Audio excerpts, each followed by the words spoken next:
Welcome guys, welcome back to Mako Score once again. Today we're back with another video. We're back with a recommendation from a subscriber of mine who basically recommended the Blitz, the German bombing campaign against Britain 1940. I know it happened. I haven't watched the video, but I know what happened, give or take. I know there was a Battle of London, but I don't know the details that much. So yeah, I think it's gonna be good. If you like my reaction, leave a like, guys. And yeah.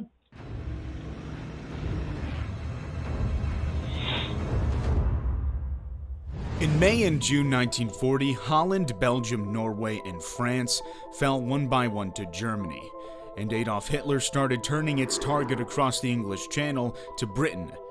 To deactivate Britain, a formidable obstacle in the German invasion of the Soviet Union. Despite being known as the strongest and best-trained air force in the world at the time, the German Luftwaffe failed to cripple Britain's Royal Air Force in the Battle of Britain, forcing Hitler to change his strategy. That's when a heavy bombing campaign known as the Blitz, particularly targeting British cities, ports, and industrial areas, was ordered in an attempt to force Britain to surrender and decimate the morale of the British people. What is Blitz? The name Blitz, a short form of the German word Blitzkrieg, meaning lightning war, was a sustained campaign of air bombardment on civilian targets conducted by the Luftwaffe, the German Air Force. The Blitz began on the 7th of September 1940 when the German Air Force decided to change its bombing target from the British Air Force to London. Although London was the main target, other British cities and towns, Belfast, Birmingham, Bristol, Cardiff, Clydebank, Greenock, Sheffield, Liverpool, Manchester, Portsmouth, Plymouth, Nottingham, Southampton, and especially Coventry, were also subjected to heavy bombing raids. Why Coventry? What the hell? The war was divided into three phases. Phase 1. By 4 p.m. on the 7th of September, nearly 1,000 German planes were crossing the English Channel in a formation that was 20 miles wide, from airfields in France. Are you kidding me, man? 20 miles wide? Making the first night of the Blitz. Their target was the heart of London, or the East End. The first wave of bombings saw 348 German bombers following the River Thames towards the U-shaped bend and dropping bombs on the London's docks that were surrounded by the heavily populated East End. The first air raid stopped at 6 p.m., and 2 hours later, led on by the fires from the first attack, the second wave of bombers approached with 300 bombers dropping high explosives and incendiary devices onto the already devastated East End and docks. In just one night, London suffered approximately 450 fatalities and around 1,500 injured. You know, I believe that the air raid is much more psychological than damaging in terms of casualties, because yes, 400 people died. Actually, that's quite a lot, in one night. It's not that much. 1,500 were injured. That sucks. But I think this is much more about the morale than about casualties, and of course the infrastructure. From the 7th to the 9th of September, London was subjected to round-the-clock bombing raids, causing further extensive damage and civilian casualties.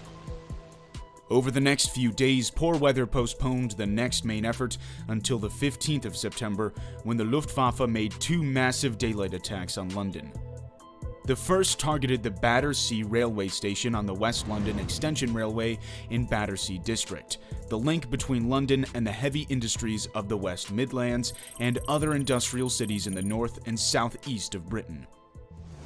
The second target for the larger second attack during the afternoon would be the dock areas of the Thames estuary. However, that same day, the RAF launched a vigorous counterattack, shooting down 56 German aircraft in two dogfights that lasted less than an hour.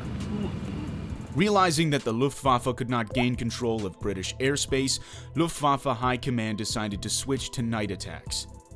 On the 14th of October, the heaviest nighttime raid saw 380 German bombers from Luftwaffe 3 hit London. The bombing air raids continued during October, causing the London docks and railways communications to suffer heavy pounding. Phase 2. From November 1940 to February 1941, the Luftwaffe shifted its strategy and attacked other industrial cities. Okay, so the Blitz wasn't something that happened in one night or in 1 month. It continued over months and years. Ah, that's interesting because, I have this sort of understanding that the Blitz happened, there was like over a week or a month, and then the British were like, you know what, Battle of London, let's destroy all their planes. That's the image that I had. The raid against Coventry, an important engineering and armament producing center, was especially devastating. From the 14th to the 15th of November, Coventry saw about 503 tons of high explosives and nearly 30,000 incendiary bombs dropped on the city. Jesus. And in these hours of relentless bombardment, 568 people were killed and 850 seriously injured. Around 21 factories were seriously damaged, disrupting industrial output for several months. Besides Coventry, other cities such as Birmingham, Bristol, Southampton, and Liverpool were also subjected to hundreds of tons of bombs dropped. Probably the Scottish are lucky, aren't they? They're the only ones who they haven't attacked their cities. They're attacking Belfast, Coventry, Bristol, Wales, of course, England, London. I haven't heard one city in Scotland being bombed. The most devastating attack occurred on the evening of the 29th of December, when German aircraft attacked the city of London itself with incendiary and high explosive bombs, causing a firestorm that has been called the Second Great Fire of London.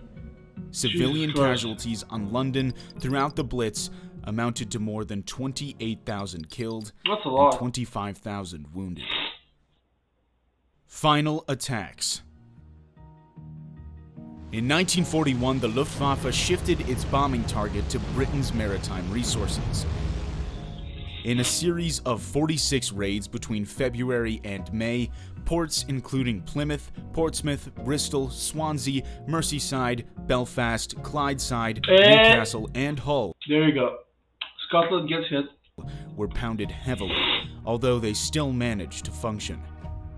Plymouth in particular, because of its vulnerable position on the south coast and proximity to German air bases, was subjected to the heaviest attacks. Many houses and commercial centers were heavily damaged and the electrical supply was knocked out. The last raid, also one of the worst, was carried out on the 11th through 12th of May 1941. Westminster Abbey and the law courts were badly damaged, while the chamber of the House of Commons was destroyed. 1/3 of London's streets were impassable. All but one railway station line were blocked for several weeks. London suffered severe damage. However, many German bombers were also shot down by night fighters, proving the growing effectiveness of the RAF night fighter defenses and the weakened threat of German bombing. Aftermath.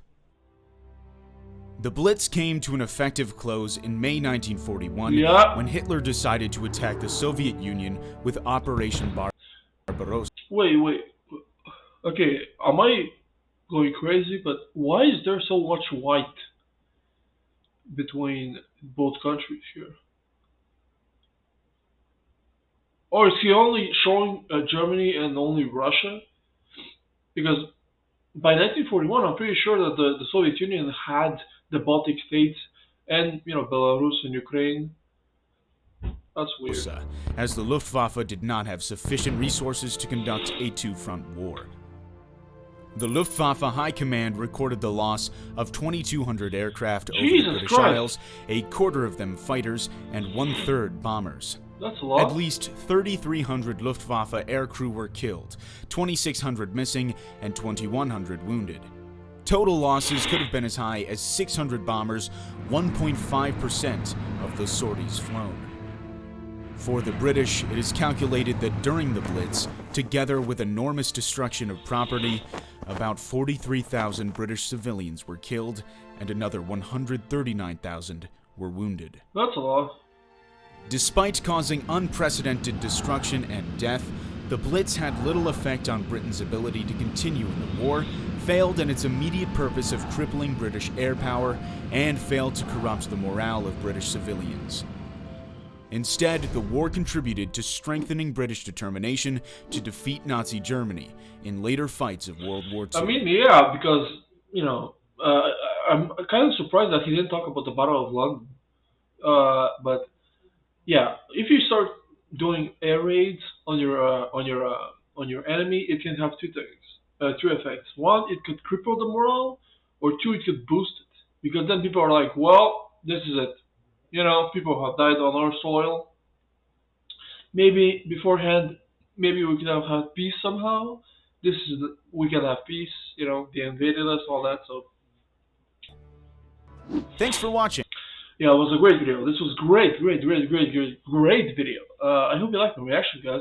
But yeah, I was surprised, because you think Blitz, you think something quick and something like in the space of like maybe weeks or months, and then what you hear is basically the Luftwaffe attacked Britain for weeks, months, and then they lost all their airplanes, and then they didn't have enough air superiority to do anything in the war. Whereas I guess that's not the case. It would have been interesting to showcase how many aircraft the British lost, but yeah, it was very good, very good. I really enjoyed this. Thank you for my subscriber who will recommend this. Great video. I'll see you guys next time, guys. Leave a like, and yeah.